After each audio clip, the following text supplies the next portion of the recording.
Welcome to episode 16 of the One Small Change podcast. On today's show, we have James McMaster, CEO of one of the fastest growing companies in the country, Huel. Now, for those of you that haven't heard of them, I imagine there's only a few of you out there, but if you haven't heard of them, Huel is described as the future of food. They're on a mission to make nutritionally complete, convenient, affordable food with minimal impact on animals and the environment. So that speaks to me very, very strongly. And I use their flagship product, the powdered form, as part of my morning smoothie every single day. I had it this morning as well. And to say that the brand has been popular would be a massive understatement. In the last 5 years, 6 years now, Huel has grown to selling over 100 million meals, being sold in over 100 countries, and having an annual turnover of £100 million. Our guest today joined in 2017 as their CEO to try and steer this rocket ship of a business following successful times at Goopers, Ella's Kitchen and Up and Go. So I'm super excited to listen and learn from James today. James has been incredibly generous, not only coming on this show, but also with his advice for me in my own startup journey. And we're very proud at PÄRLA to have him as one of our customers as well. Yeah. So welcome, James. How you doing? Thank you. I think I was one of your first customers, actually. Well, you were. When was the launch date? March. March. Yeah, it was March or April that I bought. So lovely to spend time with you after that. Yeah. Well, I think when I saw your name pop up on our when you've just launched, you look at basically every name of the people that are buying your products. So when I saw your name on there, I thought, oh wow, I wonder if it's actually James. So James, I want to start just right at the start. I like to go back to the origin stories of our guests to find out what really makes them tick. So you didn't start your life in startup world. You started it in the city as a management consultant, I understand. So how did you make that transition from sort of the corporate lifestyle over to this sort of more, very different startup lifestyle? Yeah, so I think it's really hard when you're younger to know exactly what to do. And even when people get a bit older, they're not sure what their career best role is. I got a bit lucky in that I tried a few things out early on. So I did a gap year before university and I tried out accounting, realised that wasn't for me. Then I did a summer internship and did banking, realised there was some good bits and bad bits to that, but wasn't for me. And then I loved consulting. That was my graduate job. And then what I realised is you worked on these really cool projects and then you sort of left the company to it to go and do your next project. And I was always wondering, well, what happens then? And I did a project for a company that were looking to buy a food and drink brand. And that was our project, was go and find us someone to buy and tell us how much we should buy and whether we should, etc. And one of the brands on the list was Goo. And it got ruled off the list for being too small because I think it was under the 5 million turnover, whatever the level was. And then I realized that the guy that founded it, Jim, he was an ex-strategy consultant and I wanted to start my own brand. So I randomly called him one day and said, look, I'm a consultant like you and what you were, and you got a brand, can I meet up with you? And then we did, and it was during the day, I remember vividly, because it was in a building in Shepherd's Bush where there was a bar in the building, and for me it was a rare day off, and it was in the afternoon, and I was going to a concert in the evening, so I was in quite a kind of happy mood. And he said, would you like a drink? And I was like, oh yeah, have a beer, thank you. And he said, okay, well, I'm having a cup of tea, you have a beer. That's brilliant. Sort of, and just sort of hit it off, and then he said, look, come and join us. That was my move. So something must have been drawing me into food and drink brands, and that was my switch really into that, and that's all I've done ever since. So you didn't go to that meeting looking for a job. I went to starting a brand basically. Yeah. Wow, that's amazing. And he just offered you the job there and then, did he? No, I met someone else, Fiona, who also does a podcast these days as well. And, Fiona Fitzgerald. Fitzpatrick, yeah. Fitzpatrick, sorry, yes. And then they sort of created a role for me, sort of business development manager, which was a bit of sales, a bit of marketing, a bit of analytical stuff, and then went from there. Brilliant, love it. And you mentioned Fiona there, and from what I've seen from the guys who were working with you at that time at Goo, it seems like a lot of those people went on to either start their own startups from there or become CMOs of massive brands or CEOs of massive brands. And I saw a quote from James that said, that he was asked if he had to invest £100 million in one individual, who would it be? And he said you, which must have been quite a nice thing to hear. Is that a correct quote, or have I paraphrased that incorrectly? He was a great picker of people. So we had a wonderful team, and everyone was entrepreneurial, but they hadn't started it, right? It wasn't their business, but they felt like it was their business. And something about the way we did things made people have the confidence to try stuff out, and to, lots of companies go, oh, this is the way we've always done things. And actually at GU, we're very good at saying, well, let's just do what we think's right. And there's just a lovely spirit. We're very hardworking. People mucked in a lot, and, we'd go to festivals at weekends and hand out spoon upon spoon of chocolate mousse and chocolate dessert to see what customers thought. So it taught you a lot about how to understand the customer, and also like hard work, like going there, making the stock happen, being on it and friendly and smiley all day long to listen to customers. And it was quite raw, and just an amazing experience for me to switch from sort of the consulting sort of businessy world into kind of the brand world. And a lot of the team done some really cool stuff since then. So we had something kind of special there that moved on with us all. Absolutely, yeah. There's nothing quite like the direct feedback of a customer trying the product right in front of you, is there? I spent a lot of my university careers working as for various experimental marketing companies, handing out various freebies, and it's quite sorry if you hear my daughter screaming in the background there. It's quite intense, and you learn a lot about interaction with other people, I think. So after your time at GU, you then went on to another absolutely massive brand, which is Ella's Kitchen. How was your time there? What did you learn from that? I mean, that was been, again, a very interesting place to work. Yeah, it's funny. If I think back, actually, I didn't have kids then. I reckon I would have done a much better job if I actually had a young kid to understand everything going on. But maybe it was quite good that I wasn't, and I could think about it with fresh eyes as well. So I think you're very much, when you have these experiences at different growth brands, you learn as much about the brand as you do from the people you're working with. So again, the founder was Paul Lindley, really well known, and has done a lot of great stuff since then as well. And he just was a different character and taught me a different set of skills and experiences. And we as a team grew incredibly quickly, internationally. And when I went there, most baby food at the time was bought in glass jars with sort of goopy brown liquid, and we switched it to colourful pouches, which are very tactile and noisy and fun and kind of children first, and all about the relationships with food.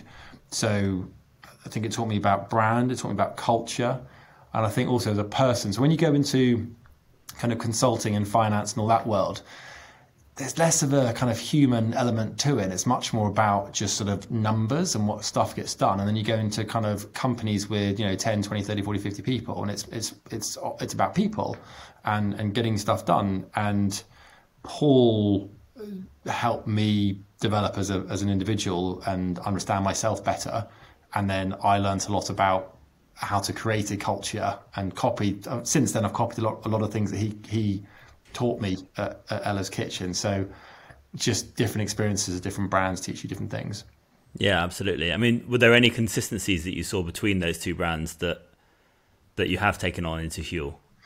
So we have a phrase which is you muck in together. And for instance, at Huel, we had a big flood in our office before lockdown, and basically everyone down stools, everyone's got mops and trying to sort stuff out. And we try and make sure there's very little hierarchy. And we talk about make customers happy. And again, that's sort of very consistent at GU, very consistent at Ella's Kitchen, very consistent at Huel. You learn to know that if you're going to beat the big boys and try and do something new, you've got to be even better at making sure customers are going to try your product when they've basically never heard of it before, right? If you're a big brand, people buy Coca-Cola because they've heard of it, really. Yeah, security, isn't it? They're just sort of prompting front of mind awareness the whole time, whereas a brand you've never heard of, you're taking a leap of faith. So how do you make that happen? Well, you need to work harder. Your packaging needs to be good, the product needs to be good, the PR needs to be good, the team customer service needs to be incredible. Like every single touch point needs to be top notch, and when you're the underdog as you are in a growth business, it sort of teaches you to always be trying that much harder, I think.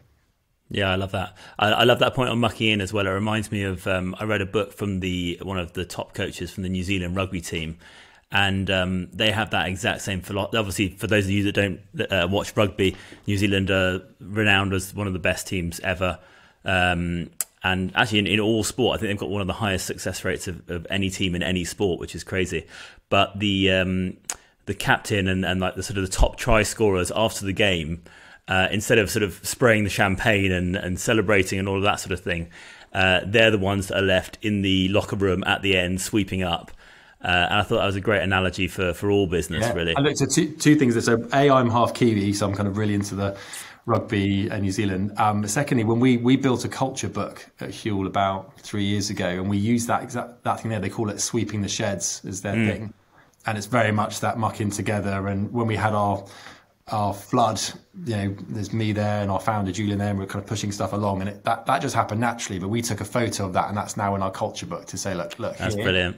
You avoid the hierarchy, you avoid the politics, and you get stuff done and you speak your mind. Yeah, no one's too big to do the small things, right? I bet you love the colorways of Huel then, aligned with your All Blacks background. Yes. Actually, we've got an electric car scheme here, which is really, really cool. Really proud of how we've moved forward with that, and pretty much everyone's gone for a black or a white car. And once that's happened, maybe it's hard to go for a red car or something if you want to do from now on. Yeah, comes with the territory. What's the scheme out of interest? I've got a white Tesla with black rims actually, so I can come and work for you guys anytime. It's based off the same thing as the cycle to work scheme. So the money that you would have paid or you do pay in tax, they basically grab that money that's gone and use it towards a car as long as it's an electric car. So you basically rent an electric car, and we partner with a company called Octopus Electric Vehicles, and they've done a really great job with us. So there's about 10 people now out of 150, and it's building quite quickly. And we've got some chargers we've installed at HQ as well. So it's moving forward quickly towards the electric car revolution. That's brilliant. Yeah, no, once you go electric, it's very difficult to go back to a traditional combustion engine. Everything feels very slow, I find.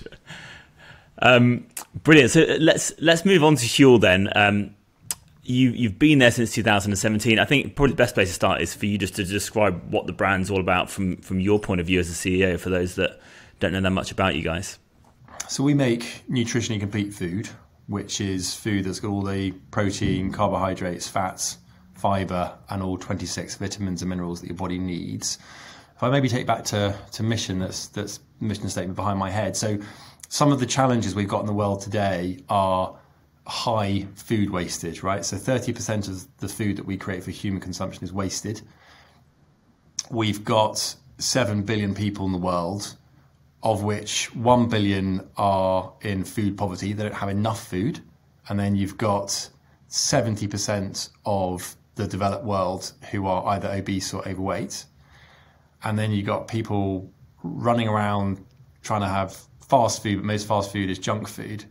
And you've got people spending a lot of money on food unnecessarily at times. So all these different factors come in where we're providing healthy fast food that's low carbon footprint and therefore good for the planet.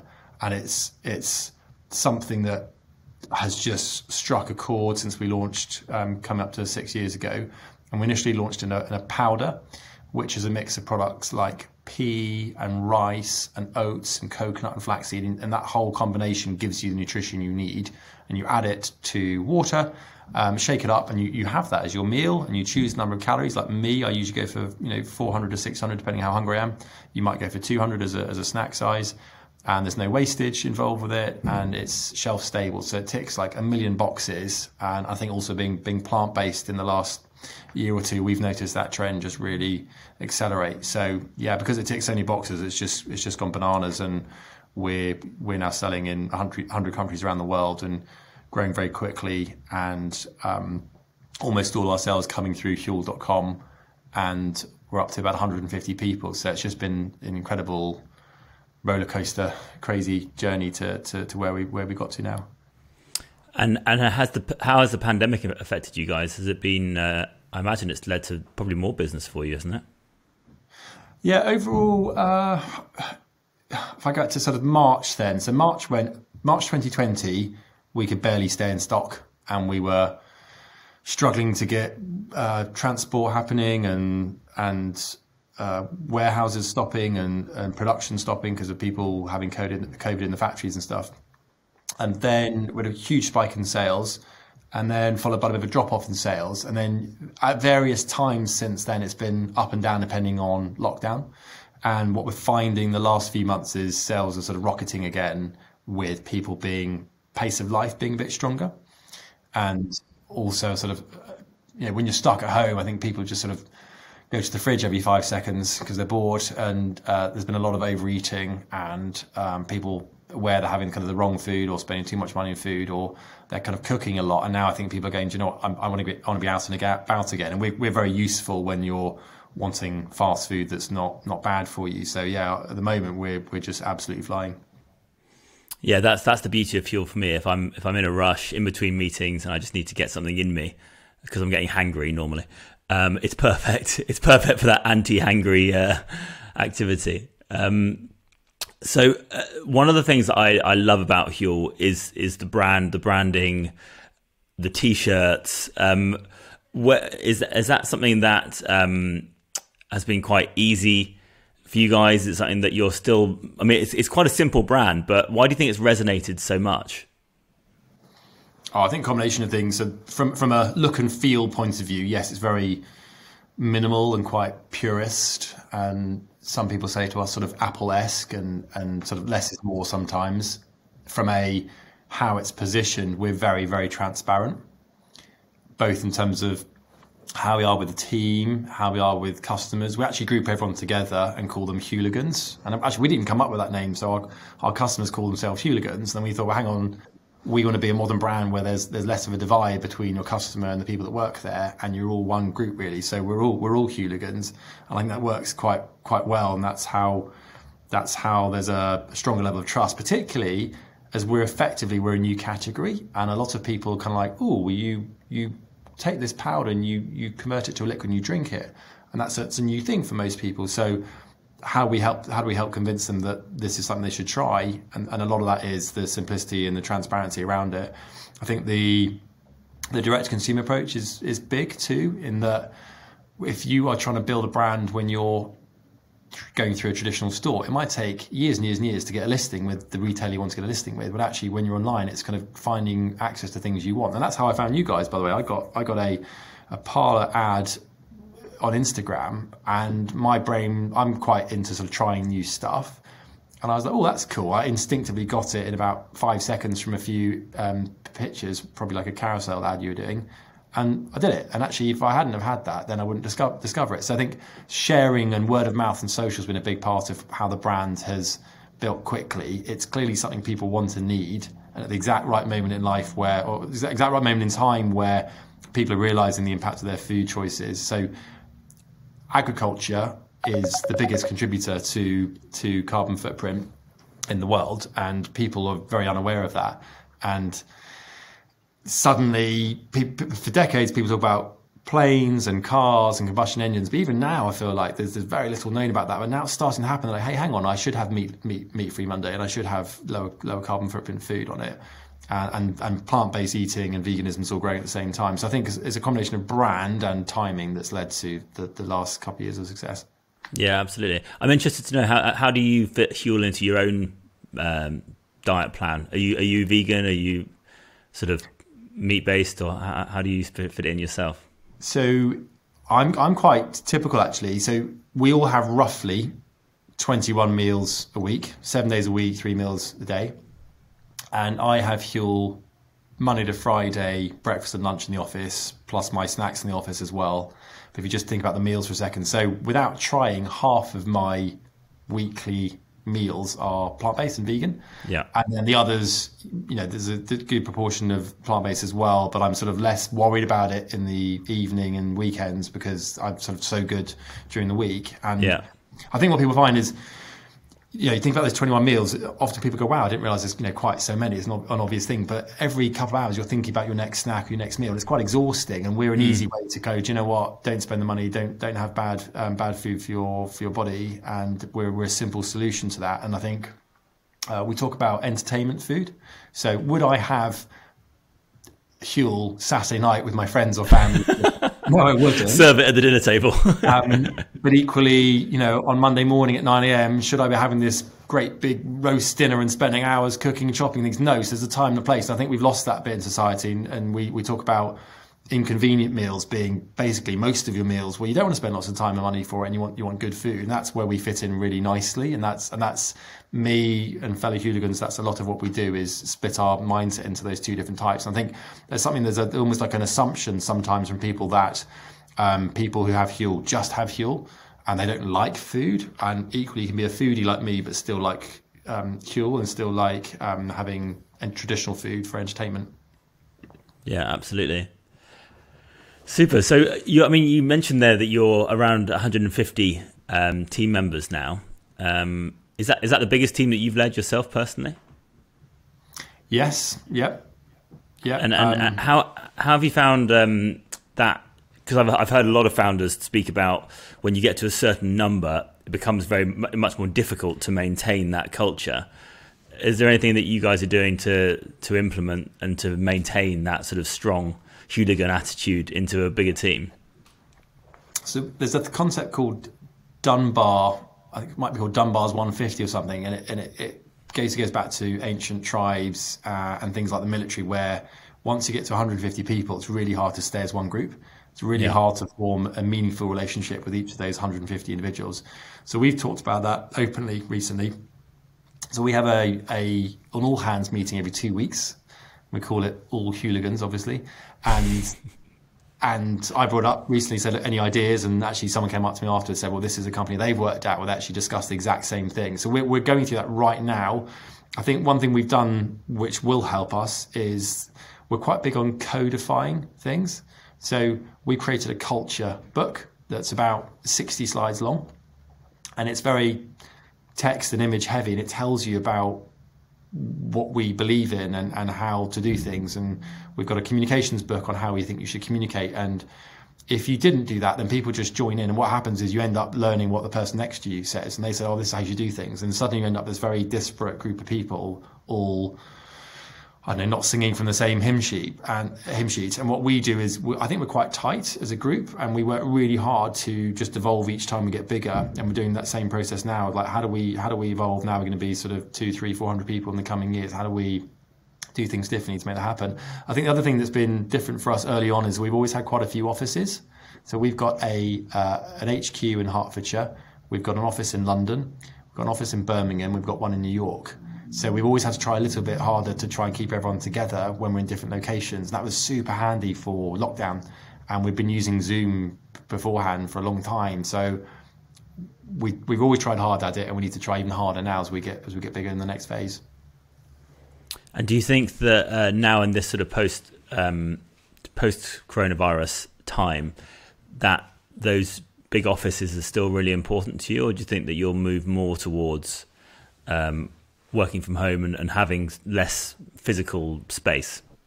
Yeah, big debate. I personally think it depends a lot on the type of company you are. So I know some of the kind of large professional services firms are saying, look, we don't always need you in the office as much, and you can kind of work from home. And I've got a friend who's a lawyer. He said, look, a lot of what I do anyway is by myself, and I can sort of get it done. I think for us, we're a much more creative business, and constantly, I'll walk around the office today and talk about stuff, and we'll think about problems we didn't know existed or ideas of improvements. And the energy levels we get being here, there's a lot of smiling, and I'm not trying to pretend it's not sort of like hard work and difficult times, but generally, like, there's a lot of lovely energy, and you don't get that in the same way of being home. So for us, yeah, definitely we keeping going with offices. We're actually going to expand our HQ at the end of the year. And then we just signed a few new leases for bigger offices for New York that we moved into a few months back. And then we've got a new office in Birmingham that can hold twice as many people, a new office in London that can hold twice as many people. So we're going to be predominantly office-based ongoing, and we think companies that are going to be kind of purely remote are going to have a bit of a problem. But I do think the world's moved on a little bit, and we definitely become more flexible. So we're allowing a little bit of working from home during the week as well. So it's just sort of, I don't know, figuring it out a little bit. I think later this year, if things are hopefully sort of have been back to normal for a good few months, people will take stock and go, is it working? Is it not, about how they're currently set up? And I think a few companies have jumped the gun a bit on either saying no change in flexibility and others saying, hey, work as many hours as you want, whenever you want, from wherever you want. Not sure that's quite right. Yeah, as with everything, it will fall somewhere in the middle, I guess, right? Yeah. So I think a lot of my listeners would be interested to hear a bit about what your day-to-day is like as a CEO of a brand like Huel. I think the term CEO has quite an interesting sort of lots of different thoughts come to mind with that term. But what's your, at the moment, I mean, it'd be quite interesting to know, firstly, 2017, when you first joined, what was your day-to-day like, and how's that developed over time now that you're in a bigger business, I guess?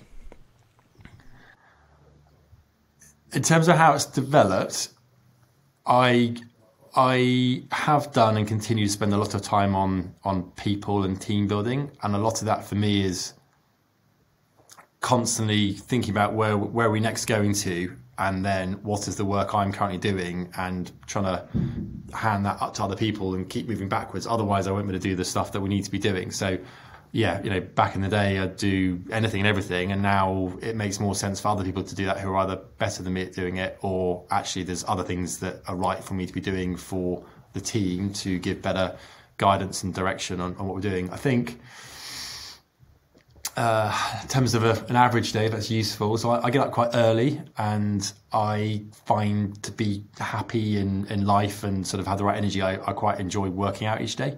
So usually we've got a really cool gym in HQ, so pretty much most mornings in the gym, or I do tennis, and I do tennis once a week, and a nice chap called Sam trains me at 7:15 down the road. So I usually leave before the kids get up and get to the office, get stuff done, and I try not to stay very late, and that's something we've got culturally as a big deal. So I'm usually gone by 5. And then I've got 2 young kids, they're 3 and they're 5, and that's my chance to spend time with them and have fun and bath time and stories and things. And I think maybe in the past, actually, pre-Huel, I've been a bit too many hours, or too hard working during the day, and not necessarily had the energy in the same way. So, but we talk about a marathon, not a sprint, right? And if you burn out, it's not a good place to be. So it's like, work hard and enjoy what you're doing, but don't go to the point where you're burning out. And I do an induction with everyone when they join, and I say that it's like, look, it's a marathon, not a sprint. So and then during the day, yes, lots of meetings. We talk about trying to keep meetings short and sweet, and every kind of 6 months or so I found myself saying the same thing, like, guys, can we just try and bring the meetings down a bit and be a bit more productive? So we do lots of pre-reads to try and avoid that happening. And we have Slack is actually become really important for us in communicating and people sharing stuff, particularly between different offices. We do a board meeting once a month, which is about 4 hours long, which I really enjoy. It forces me in particular to summarise what are we doing, what's going well, what do we need to do differently, both in the short term and the long term. So they're kind of little snippets, maybe. Happy to go into more detail on bits that are interesting. Do you have to travel much? Obviously, you've got multiple international obviously not at the moment, but pre-coronavirus. Yeah, so I would go to New York every sort of couple of months and hang out with the team there. And then London office, they're coming here more often. Occasionally go to some suppliers and things as well. But yeah, so travel sort of small, medium rather than crazy. And interestingly, we're sort of saying, look, some of those relationships you might already have, the kind of world of video post-COVID, you don't have to be traveling as much for those things. I think America's a bit different. I think traveling will still carry on there more than it does here. It's a much kind of bigger country, and people are used to sort of more of a personal connection face to face. So I think that will keep happening. So when I'm allowed to this summer, hopefully I'll be able to go and spend time with the US team, who I haven't seen since December 19, when we had our Christmas party over there. Yeah, which feels like a very long time away. Yeah, absolutely. So I'm always interested to hear about the hard things as opposed to all the good things. And I'm sure being a CEO for such a big brand is challenging. What are the hardest parts of your job, and how do you find you manage those? well, there's always the impossible. How do you get everything you want to get done? And that is impossible. It's about how do you prioritize. So I find that I need to have a combination of time to myself, and sometimes you can be so busy trying to talk to people and be in meetings that you don't have any thinking time. I think COVID's taught me that a little bit, actually, sort of because you've been at home a bit more with yourself, that you kind of realise that to give everyone else better direction, that's quite an important thing to do. I enjoy being with people, though. So I find like being with people each day, walking around, I kind of pick up what's going on, and that makes my job easier if I understand that. And I'm quite keen on surveys and things. So we do a survey every 6 months to our team, and it's very much, and we measure net promoter score, like as in them net promoter score, and that for me is a big source of how to get stuff done and understand where we need to be going and pivoting and things. So there's some of the key things for me. Brilliant. And the team are obviously so important for you guys at Huel. How do you manage new hires into the team? I think that's one of the hardest things. We've done a few new hires recently at PÄRLA, and it's and in my own dental clinic as well. I find it very, very difficult. I've made some big mistakes in the past, bringing someone in who doesn't fit the culture of the team. How do you guys manage that difficult part of owning a business? So recruitment's something we definitely over-index on. So a lot of us spend a good proportion of time on it. So I think the three things that I think of a lot and we do as a company is who do you hire, how do you onboard them, and then how do you make sure things are flowing nicely when people are sort of here day to day. And I think no one's got some magic answer on recruitment, have they?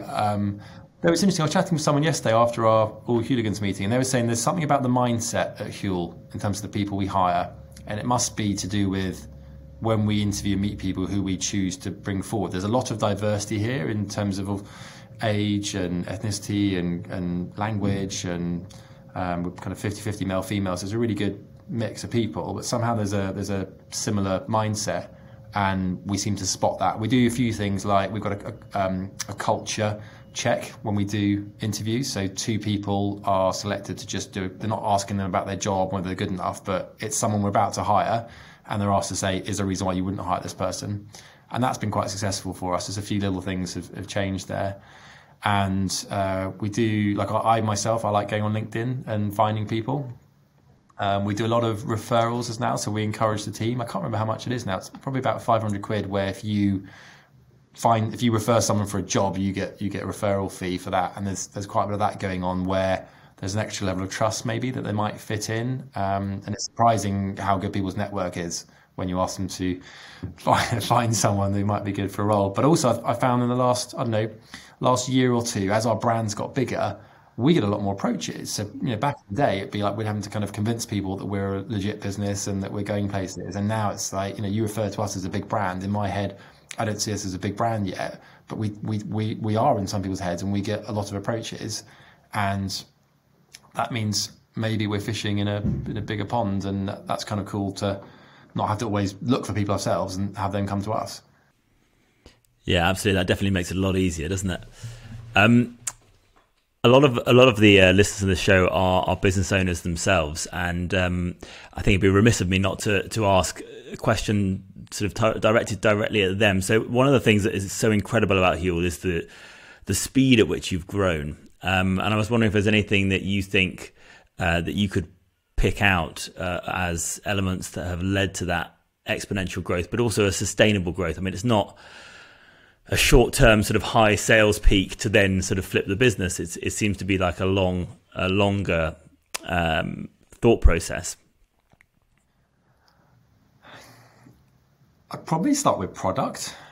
If you haven't got a product that people are going to want in at least mass premium way, you're sort of pushing water uphill. And I can just see so many different. There are so many different types of Huel customers. There are students. There are bankers, lots of money who want to save time. There are people who care about nutrition. There are people who want to have more plant-based food. The list goes on, right? And so we've got the right category. We're creating a new category. We've got the right product. Brand and look and feel. It has to be something that resonates and is distinctive. And I think so when I joined Huel, we'd had that momentum, then we just carried it on. And I think a lot of that is, like we said, about who you pick to join the company and the decisions you make. I think it's very interesting at the moment is there's a lot of growth going on of businesses where they're happy to lose loads and loads of money each year and sort of fake growth. Yeah, that's what I was getting at. Yeah, and we don't make lots of money, but we just about make a little bit of money each year. From a profit point of view. So we're quite proud that we are growing quickly, but not burning through cash all the time to get there. And I think the other one probably for us is going international. And I learned this from Ella's Kitchen. I remember we had a copycat brand in another country. And by the time we got to that country, we were seen as the copycat. I thought, oh man, I'm not going to have that again. So we're in a lot of countries wanting to kind of plant flags down in these countries and make sure that we're the early pioneer in those countries, and I think that makes it more complicated, and it's meant the pace is ridiculously fast here, but it's made us the most global player in complete food, and Huel is seen as the global player. So we purposely went international really early, and I think e-com is the other one, and it's much Huel. We looked at it a while ago. So the Sunday Times fast track list, we are been in there a few times as a super fast growing business from the UK. And if you look at the numbers, we were much bigger than say Innocent Drinks and Brewdog and Fever Tree at the same moment of time of 3, 4, 5 years old. So what changed us versus those brands is that we're e-com. So I think e-com does allow you to grow quickly rather than waiting for a retail buyer to choose to list you or not. And I think it's quite nice in the post-COVID world, there's more of that going on, which hopefully allows more super fast growth companies to keep happening in the coming years. Yeah, absolutely. Definitely makes it a lot easier.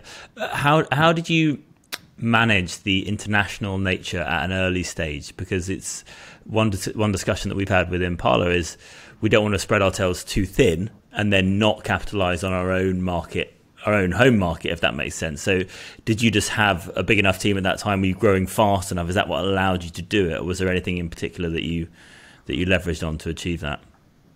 I think a little bit is about structure. So we've changed a little bit. So in the early days in the US, it was a bit more decentralized. So there was a US team and someone to run the US. And as we built up the kind of central team over here, there was a bit of crossover of, hang on, who's in charge of which products we launch in that market, who's in charge of what the look and feel is like, who's in charge of the operations of that market, etc. And we've evolved to a model of being much more central. So we have, most things are based from HQ here, and we do have a US team which are specialists in customer service and specialists in operations, and that works really well. I'm sure we'll keep building up in terms of more functions as we go, but we also had an office in Berlin, and that was harder to get the culture quite right, and again the same challenge of who does what. So yeah, I think we've gone international and we've done it mainly from a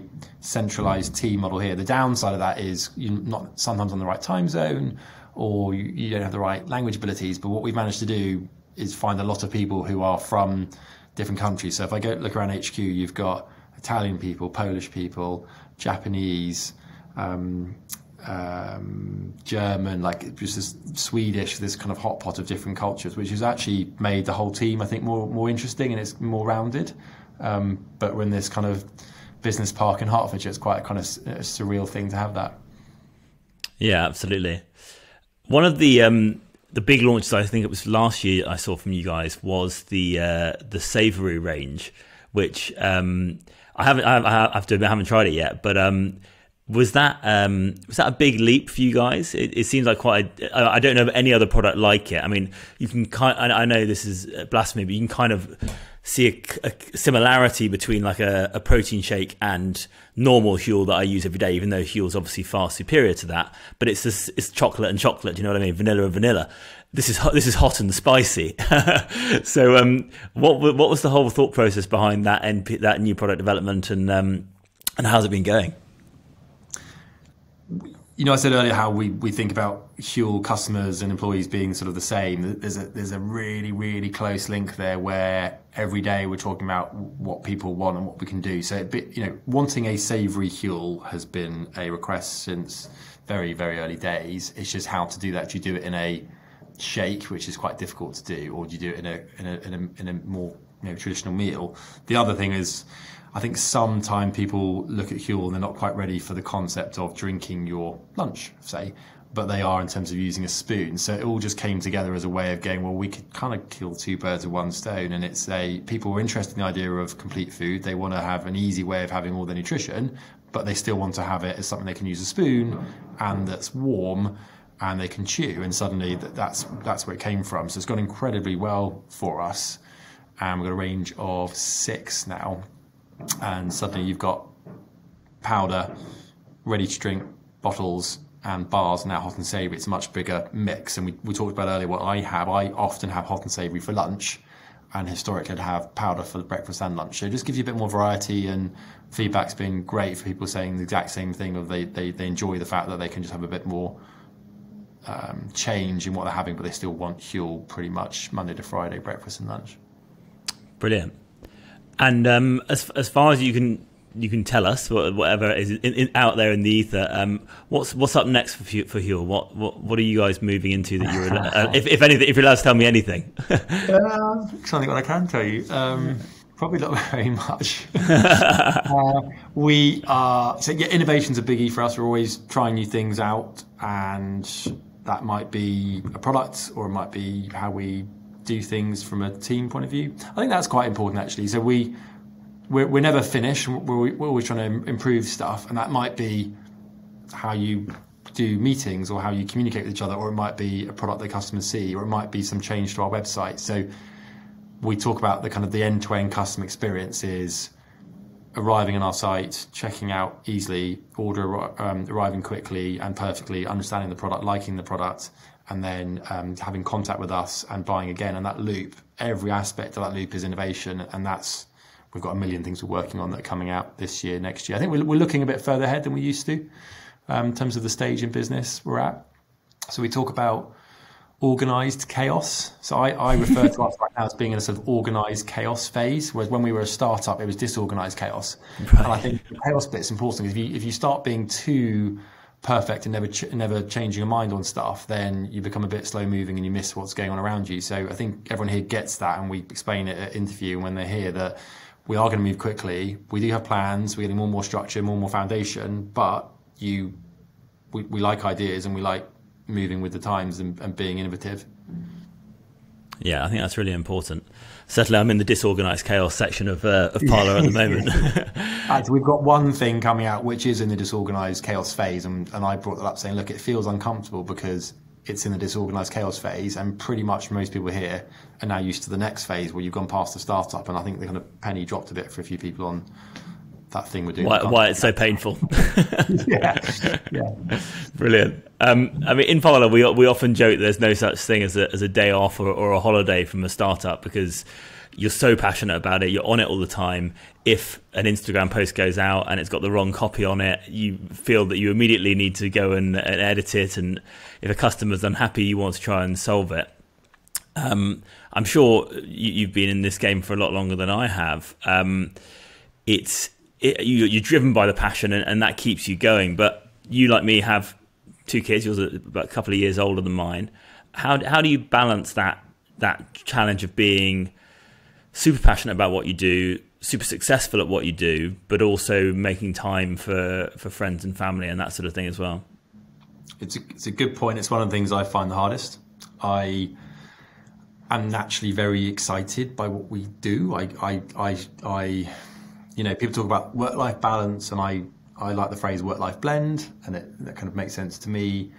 I will find that I can't define my day and say, right, during those hours I'm going to be on work, and the other days I'm not on work. And sometimes I'm brushing my teeth and something comes to me. Glad to hear it. with your tabs. And embarrassingly, but sometimes I'm reading a story to my kids in the evening, and I can't help but think about a thing that happened, a work thing, and that's, I'm sure most people who listen to that will think, what a bad person. And I not at all. I'm thinking exactly the same. Maybe it's something about how I am that makes me good at what I do rather than a bad thing. I don't know, but I tell you what I have done is I have got better at it. And I think, you talk about kids, I think kids does help. So pre-kids, I remember my wife and I often, most weekends, having our laptops out. And it was the thing we got into, just doing a few hours each weekend and doing stuff. And I'm much better now at switching off. And I think I'm probably better for people in the office and in the other offices we have when I'm in a kind of fresh mood. If you work a bit too hard and you come in and you're sort of a bit down, a bit tired. So I've come to prioritize sleep massively.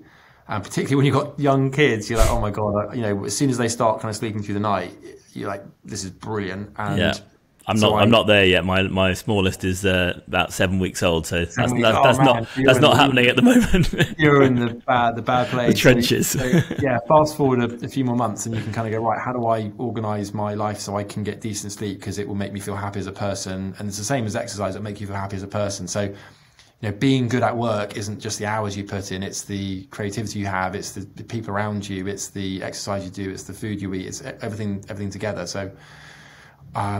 It's a constant struggle for me to let go. I think also just working out things that you do that you learn about yourself. So I know on holiday now, there's a risk from a smartphone point of view of checking emails regularly, right? It's an addictive thing. It's kind of changed our brains to want to just keep, you get a slight dopamine release when you check it.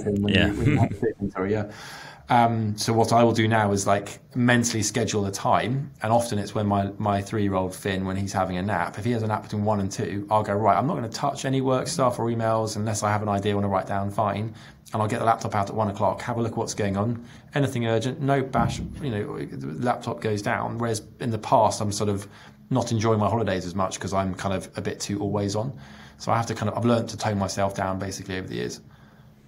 Yeah, that certainly resonates a lot with me. What do you read on holiday out of interest? Do you read fiction or non-fiction? Do you know what? Since being a parent, my reading has fallen off a cliff. Yeah, it doesn't happen. That's true, actually.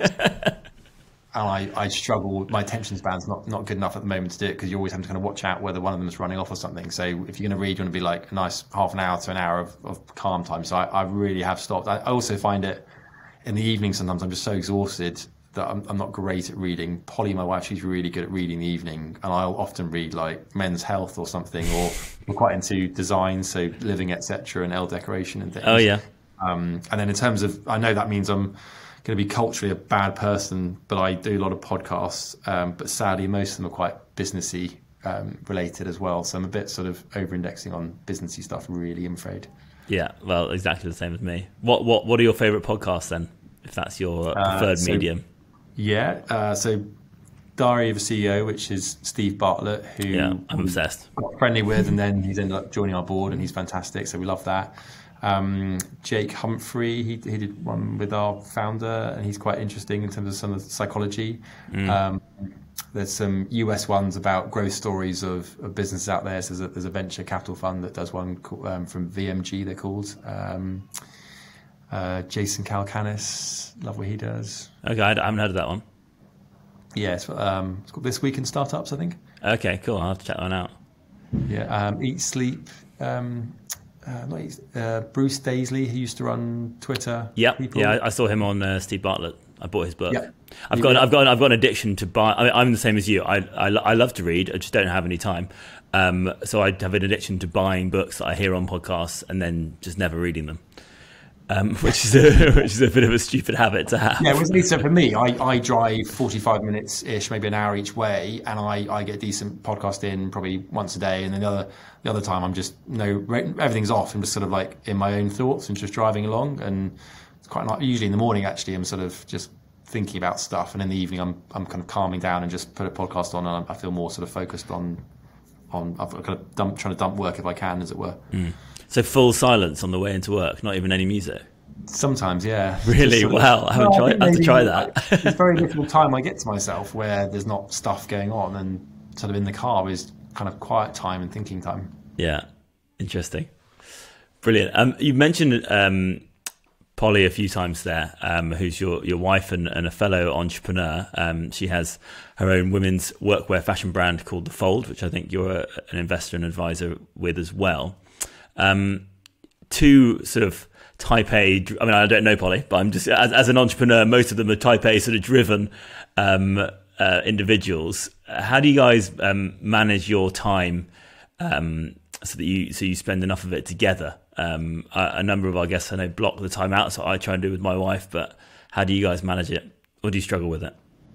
Yeah, of course we struggle to manage, juggling two businesses, two kids, and life is difficult. I think there's much more of a supportive element to it when you know what they're going through. So, for instance, we both had our vaccination this week, and we both felt really rough afterwards. And Polly had a board meeting, and I know, God, that's a really hard day because there's a lot of work getting involved and lots of people to have conversations with, and that's really tough. So I'm probably more empathetic towards that than I would be if I wasn't doing my same role. I think something strangely that helps us a lot is we have a wonderful nanny called Sarah, and we rely on her a lot, which means some of the things that maybe parents are ordinarily doing, we're relying on her to do. And we're very, some of the organizational side of things maybe of bringing up kids, and it's sort of one little thing that might tip us over the edge, but it's quite controlled and we're all quite organized as a team, and maybe it allows us in the evening not to do quite so much admin around two young kids, and we try and wind down a bit of TV and a bit of food and things. So I also think it's quite important to get some time away together, and that's been quite difficult. And the COVID, obviously, you can't travel around. But I think couples always say this: when you need to make sure you have holidays for yourself, not just sort of with kids, because looking after kids is sort of a job in itself. So we're in that sort of phase where you have to really make sure you're going out for dinner sometimes, and really make sure you're going for a weekend on your own. And obviously that's been harder with COVID, so we're quite looking forward to later if we can do a few weekends away and things. Yeah, absolutely. We got. I'm completely the same. Me and Megs try and get that time away. We got lucky last year though. We went to, I don't know if you know the Hotel Time in Oxford. It's really, really nice. I thoroughly recommend it. We got in there just in that tiny window in between the sort of winter lockdowns. So we were very happy to get that in. Brilliant. Okay, I'm going to go to the rapid fire round now. So feel free to go into as many details on these three questions as you like. But the first one is best moment at Huel and why? Oh, we've had so many.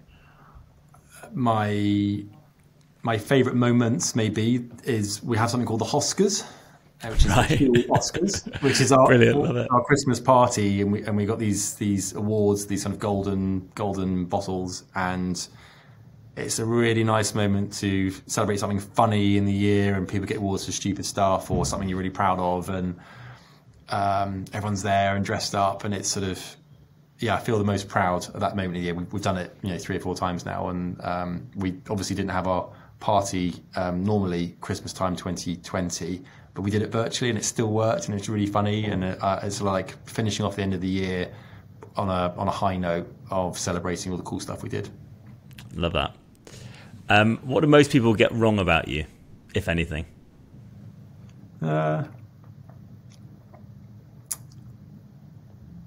I think there's a general preconceived view of a CEO, and particularly maybe one like me, if you started off in consultancy where it's quite sort of city and analytical and numbersy and stuff, and actually people tell me that I'm quite human, and they're kind of surprised I'm quite sort of down to earth and quite calm and relaxed and things. So I think judging people, judge you from the outside a bit. Even as someone said to me when they first met me, they afterwards I thought, oh, actually he was quite easy to talk to, and I didn't think that I was a bit worried about meeting. So you I think early on in your career, particularly, you see the CEO and you go, oh my God, I want to speak to them, and what might they say? And actually, people generally find me reasonably easy to talk to.